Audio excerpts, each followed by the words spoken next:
Zee 24 तास एक पाऊल पुढे.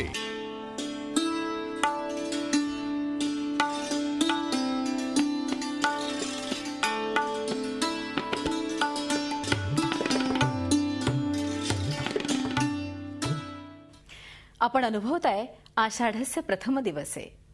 चित्रकार वासुदेव कामत यांना भुरळ घातली ती महाकवी कालिदासाच्या व्यक्तिमत्वानं. कालिदास कसा असेल याचं चित्र त्यांनी रेखाटलं ते आपल्या प्रतिभेनं. जणू कालिदास त्यांनी आपल्या समोर जिवंत केला. आपण घेऊया कसा आहे चित्रकार वासुदेव कामत यांना भावलेला कालिदास. कालिदासाचं अधिकृत असं चित्र उपलब्ध नाहीये, तर कालिदासाचं साहित्य वाचून तुमच्या मनात कालिदासाची जी प्रतिमा उमटली ती नेमकी कशी होती? एक पोर्ट्रेट आर्टिस्ट म्हणून माझ्या मनामध्ये एक कालिदासाची प्रतिमा तयार झालेली होती आणि ती प्रतिमा जी तयार झाली ती आपण चित्रातून साकार करावी असा विचार आला आणि ह्याच्यातून मी हे चित्र केलं. परंतु तसं अनेकांनी वर्णन केलेलं आहे कालिदासाबद्दल की वसंत बापटांनी सुद्धा कालिदास कसा असावा याचं एक वर्णन केलेलं आहे.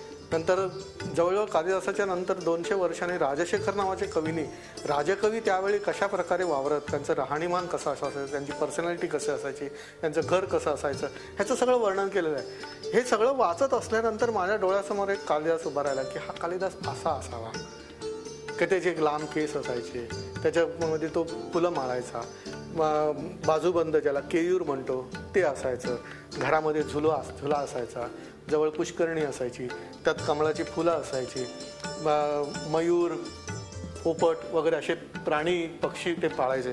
तर हे सगळं जे वर्णन वाचलेलं होतं त्याच्यामधून माझ्या डोळ्यासमोर ही कल्पना उभी राहिली आणि मग मी हा कालिदास साकार केला की त्याने कानात कुंडल आहेत, केसात हे आहे, शिवभक्त असल्यामुळे भस्म आहे, बाजूबंधावरती केयूर आहे आणि त्याच्याशी तो बोटाने चाळे करत असताना त्याला काहीतरी कुठली तरी एक ओळ सुचते.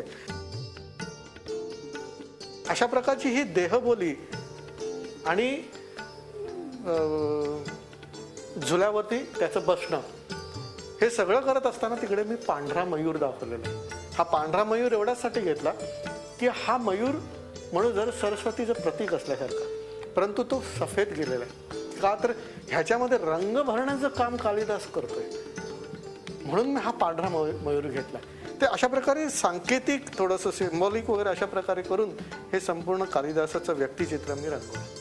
कालिदास हा कवी होता, तरी सुद्धा कालिदास नेमका कुठला, त्याचं नेमकं स्थान कुठलं ह्याच्या बाबतीत अनेकांचे संदेह आहेत.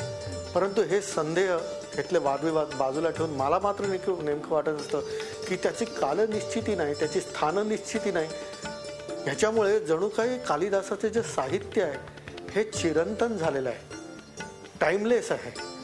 अशा प्रकारच्या कवी कालिदासाचं साहित्य वाचून आपल्याला नेमकं काय व्हिज्युअलाइज होतं आणि एखादा कलाकार निसर्गामध्ये सभोवतालच्या माणसामध्ये जगत असताना खरोखरीच कुठल्या प्रकारचं सौंदर्य अनुभवत असतो ही प्रेरणा प्रत्येक मनुष्य जातीला, मनुष्य मात्राला त्याच्या साहित्यामधून मिळते आहे आणि तीच कलाकारांना मिळते, तीच आस्वादकाला मिळत असते आणि तीच अभिनय करणाऱ्या नटाला मिळत असते आणि ती चिरंतन स्वरूपाची आहे.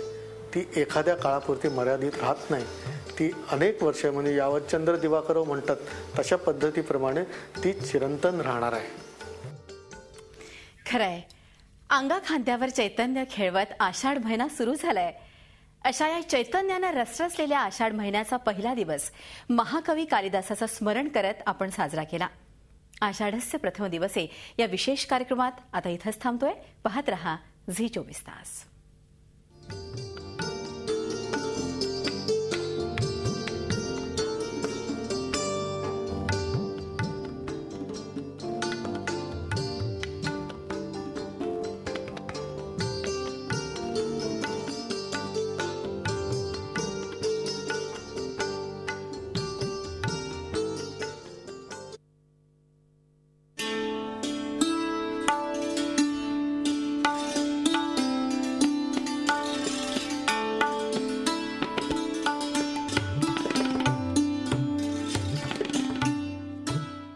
झी 24 तास एक पाऊल पुढे.